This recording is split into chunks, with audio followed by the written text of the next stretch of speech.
Okay guys, so welcome back to week 2 of carbohydrates. So this week we're going to have a little look at slides 11 to 27, and that includes the sources of carbohydrates, so what foods carbohydrates are found in, the functions, so why we need carbohydrate in our bodies, and also the properties, which is probably the biggest part of this chapter and the trickiest.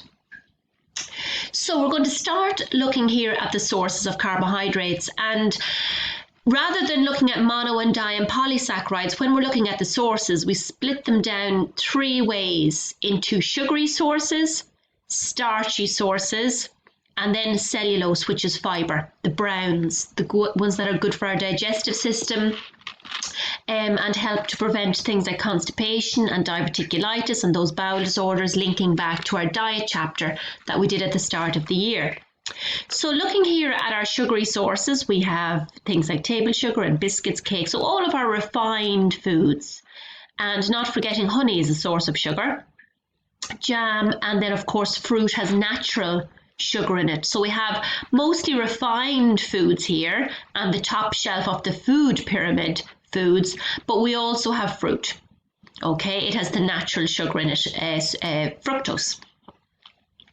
Now moving on to starch, these are our breads, pasta, cereals, flour, potato, okay, breakfast cereals.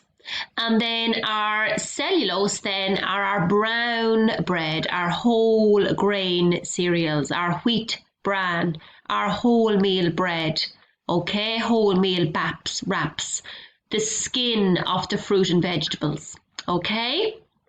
So that's fairly straightforward. So we'll move on now to our functions. And the main functions of carbohydrate, there are 4, but the first one there being that it is a source of heat and energy. So carbohydrate foods give us lots of energy. So it's obviously better that we try and get our energy, if we're energetic, we try and get our energy from the healthier carbohydrates like your breads, pastas, rices, rather than our sugary foods like your sweets and your pastries and your cakes. Because when you eat the rices and the pastas and the potatoes, they give us other nutrients apart from, energy.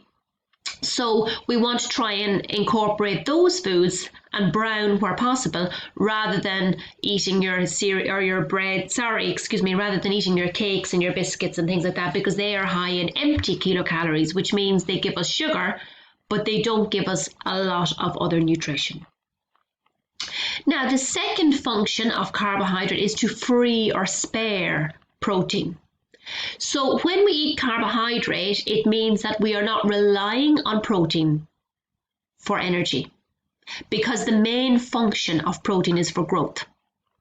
So when we eat carbohydrate foods, it means that the carbohydrates can be used for energy, which is what they're meant to be used for, and proteins can be used for their primary or main function of growth, which is what they're meant to be used for. So by eating carbohydrates, we are not relying on protein as a source of energy. Now, excess, so you all know that that word means too much carbohydrate, is either converted to glycogen and stored in the liver and muscles as an energy reserve, or it's converted to fat and stored in the adipose tissue. And that's a layer of our skin, and it acts as an insulator. So if we take in too much carbohydrate or too much energy foods, and if we're not burning them off and using them, then excess or too much will be stored as fat.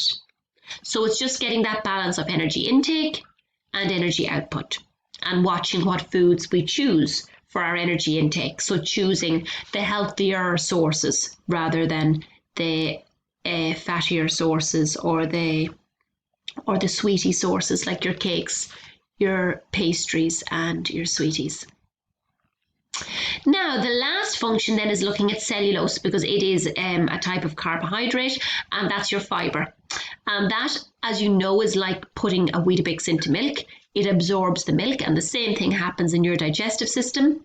The cellulose helps the movement of food through through the digestive system by preventing constipation. So it helps that peristalsis, that wave-like movement.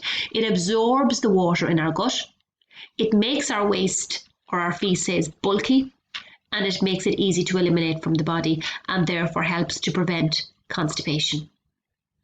Okay, so let's move on to our properties of carbohydrates. So this time we split into, first of all, sugar. So what is sugar useful for? What properties does sugar have? What are its uses in general, in the food industry, in foods? How is it used? So that's what we're going to look at here. So the first one here is solubility. So that's fairly straightforward, but you need to be careful here. Now, they love asking these questions, particularly in short questions, as you'll see when you look at the exam questions for homework. So sugars are white crystalline compounds. They are soluble in water. That is so important. And this is equally important. Solubility is increased when water is heated. So when you put sugar into warm, hot tea or coffee, obviously the solubility increases and it dissolves a lot quicker. Compare adding a spoon of sugar to a glass of cold water with adding a spoon of sugar to a mug of hot tea. Okay, the second property of sugar is flavour. Sugars have varying degrees of sweetness. Sucrose has a relative sweetness of 100, and it is much sugar than lactose. Now, lactose is the sugar that's found in milk, and that has a sweetness of 15. So different sugars have different sweetnesses. Right, let's move on to the next property, which is the Maillard reaction. Now, we would have looked at this property because this links back to our protein chapter. Now, the Maillard reaction is the browning of food, but so important. It is not caused by enzymes. Now, enzymes cause foods to brown naturally, like when you cut an apple or when you peel a banana and it goes brown. That's enzymes. The Maillard reaction is not enzymes. It's not enzymic browning. It is simply a reaction between the amino acids, which are the proteins, and the sugars when heated in dry heat.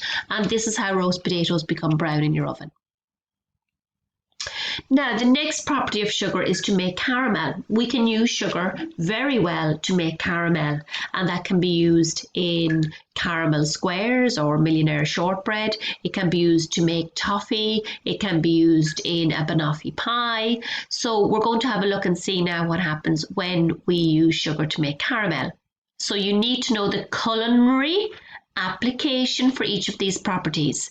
That means, where does this apply in cooking? So a culinary application for the Maillard reaction would be roast potatoes. A culinary application for caramelization would be caramel squares. So when sugar is heated on its own, it melts at 168 degrees Celsius, and then it caramelizes at 177 degrees Celsius, and that means it forms a brown syrup, which is a caramel. However, if you let that overheat, a bitter aftertaste is produced, and eventually the sugar will carbonize, which means it'll burn. So there is a point that you have lovely golden sweet caramel at 177. However, if you allow it to overheat, it will burn. Okay, and those temperatures are important. Now, the next property of sugar is hydrolysis. Sugars are capable of hydrolysis. That means they split. Your disaccharides split into monosaccharides when water is added. And this happens during digestion. So water is added. So your disaccharides, such as sucrose or lactose, breaks down into their monosaccharides. So lactose will break down into glucose and galactose. Sucrose will break down into glucose and fructose. And maltose will break down into glucose and glucose. Inversion. Now, this occurs during jam making, okay? Sugars are capable of being inverted. This means invert sugars are the monosaccharides which result from the hydrolysis of disaccharides. So, inversion is in jam making when the acid and enzymes present in the fruit break down the sucrose into glucose and fructose.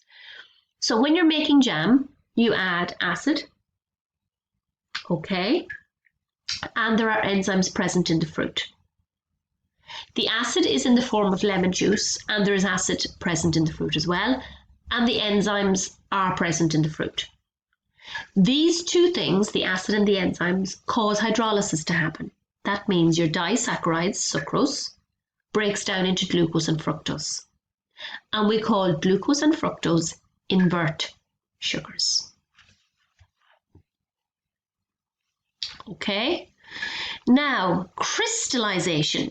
Crystallization is where you have too much sugar added for the amount of liquid. So it's like an oversaturated sponge. Okay, too much sugar is added that can be absorbed, and the excess sugar forms crystals when it cools. And this happens in the confectionery and the sweetie industry. It also happens during jam making if too much sugar is added, and you'll see little crystals on top of your jam when you open it. Now, sugar also assists foaming. Whisking eggs introduces air. The heat produced by the friction slightly coagulates the protein around the air bubbles and holds the air bubbles in place. Now, we would have touched on that when we did eggs. The addition of sugar makes the coagulated egg protein stronger, further helping aeration. And this is applicable in the culinary cookery application. Where does it apply in cooking? Sponge cakes and soufflés. Now, so there are properties of sugar, and you need to know each of those, okay? There were 8 of them. Now we're going to move on to starch. Now, the first property of starch is flavour. Starch is not sweet in flavour. End of story. Solubility.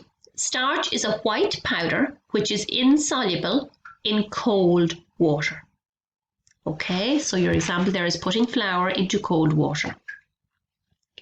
Now, the next one is gelatinization, and this occurs when we make a roux or a white sauce. When starch grains are heated, now starch is present in flour.